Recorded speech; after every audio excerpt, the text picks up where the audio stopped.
Oh, the looks on their faces as they call us racist. Libs in the media can't wrap their heads around Trump's epic win. Instead, they blame it on their usual suspects: racism, misogyny, anger, and cat timph. Roll it, Sven. Donald Trump knows our country better than we do. He figured out that anger and, frankly, fear were way more powerful than appealing to people's better angels. Whether you're afraid of immigrants or afraid of people who are trans. We cannot ignore there is still a lot of racism and gender bias in this country. Kamala Harris is a woman of color in an interracial marriage and running as a woman to be the head of state.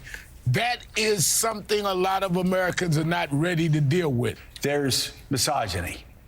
But it's not just misogyny from white men. Mm-hmm. It's misogyny from Hispanic men. Right. It's misogyny from black men. If she were a 6'4" white man from Arkansas or from, Florida, if she could chew tobacco and carry a shotgun and talk about football and be a guy's guy. Joe Scarborough complaining about white guys is like me complaining about male models. The problem with the Dems is they do want that 6'4" man, but on a girls' swim team. So how do you tell me that you learn nothing without telling me you learn nothing? Sure, there's racism and gender bias, but it's coming from the Dems. It wasn't us saying we wouldn't vote for Harris because she's a black woman. It was the Democrats saying they would vote for Harris because she's a black woman. And sorry, Sharpton complaining about racial bias is like the Menendez brothers complaining about being orphans. All right. Charlie. Is it possible for the media? Okay, so the media is dead. Totally. Like, podcasts are now going to be the way forward for these sorts of political things. Is there any moment of self-reflection where they can say maybe we're the problem? No, how could they? It's not possible. That's looking too far deeply into their own souls and recognizing that they've been lying to people for decades. And we should be careful because we've sort of, I think we've talked about this before, we've sort of rolled them out before, and then they come roaring back with some inexplicable ability to sway in the next election or something. But it is extraordinary, and we don't talk about it enough. That, we look at how much money these campaigns spend. No one ever calculates the billions of dollars of free advertising that Kamala Harris got coming out of the convention, out of the Republican convention, trying to prop her back up and make her into a candidate. And Democrats get all the time. And at the same time, another thing that we never recognize, don't spend enough time talking about, is the fact that forever money has dominated politics. And so Kamala Harris is our first billion-dollar candidate. And she lost. Yeah. And you can add to the list of things that Donald Trump accomplished twice now, because Hillary Clinton also outspent him 2-1. Twice. And he's the only person to have ever done it since the invention of electricity. A candidate beats somebody who spent more money than them. Spent $1 billion and billion to his $400 million. That's an expensive piece of ass. A sexist would say, how dare you applaud that? Michael Loftus, do you love Scarborough going after the black and Hispanic men for being racist against a black woman who's married to a white guy? Didn't see that one coming. Right? And you could almost see the wheels turning in Scarborough's head when he's talking to Al Sharpton. He's like, don't say black first. Don't say black first. Don't say black first. So he's Hispanic men. They'll blame it on everyone but a candidate who didn't want to be there. Yeah. It's like when you were being endorsed by people who had to read their endorsements off the phone, it was bad. It's like Joe Biden had America on autopilot. And we were heading down, and then, he tapped out. He didn't know where he was. Am I in a plane? So they had to get... So the Democrat Party, they didn't look back at everybody else on the plane and go, does anybody know how to fly? They didn't even ask, does anybody know how to fly a plane? They just went, you, Kamala, get up here. No, I'm a middle class, I don't know.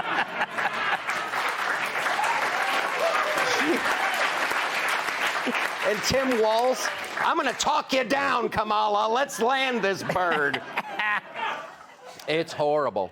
When the media points a finger, they have three pointing back at themselves. I've never heard that phrase before. I just No, made you it have. up. Judge Jeanine just says it wrong. Yeah. She always says 4 fingers pointing back to you, and we're too scared to tell her it's a thumb. You know, Kat, if there's something that enrages my racist soul more than anything, it's interracial marriage. Well, Oh, I can't handle it.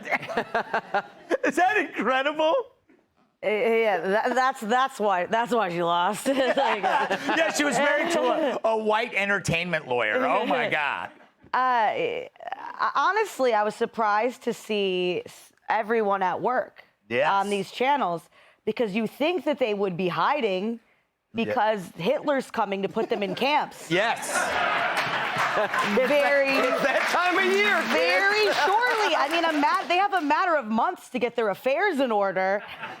There's been a lot of talk about how they're overreacting to Trump winning. I think they're underreacting. Yes. Based on the things they themselves have said. How can they push for a peaceful transition with Hitler? If they really thought that they were going to be punished and put in camps and all these other things if he wins, why are you on TV showing where you are? Yes. Hide. It's a good point, Tyrus. Great point.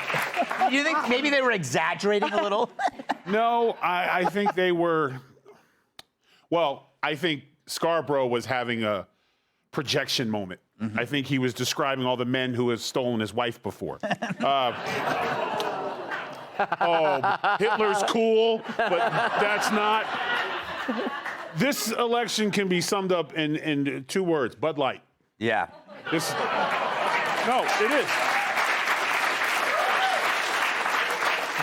In the case of Bud Light, it was one elite CFO who decided there was something wrong with the people who bought the product. They were too fratty, I believe is the term. Yeah.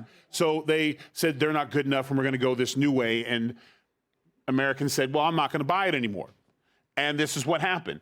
The Bud Light, in this case, CFOs, is the Scarboroughs and all these so-called journalists who basically were telling everybody how to think. Yeah. And instead of giving them a reason why, they would just say, well, it's Hitler. Because let's be honest, if you're having an argument with somebody and they say, well, you're Hitler,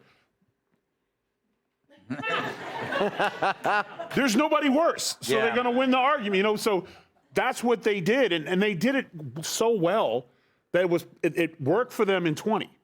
Yeah. They got him out. But then the problem started happening, and they kept still reminding him of Hitler. It has a lot to do with the N-word for us. Like, it was a word described wretchedness, and it was horrible, and we were less than men, and we were monkeys and chimps, and they called us that N-word. And then we started calling each other as a form of brotherhood and unity, and that's what happened with this election. Is it was no longer a race thing. It was like, hey, do your eggs cost $12 too? Mine too. This is some and then the Asian guy's like, yeah, no, me too. And then pretty soon there's this whole coalition of multicultural broke people who just want some eggs. Yes.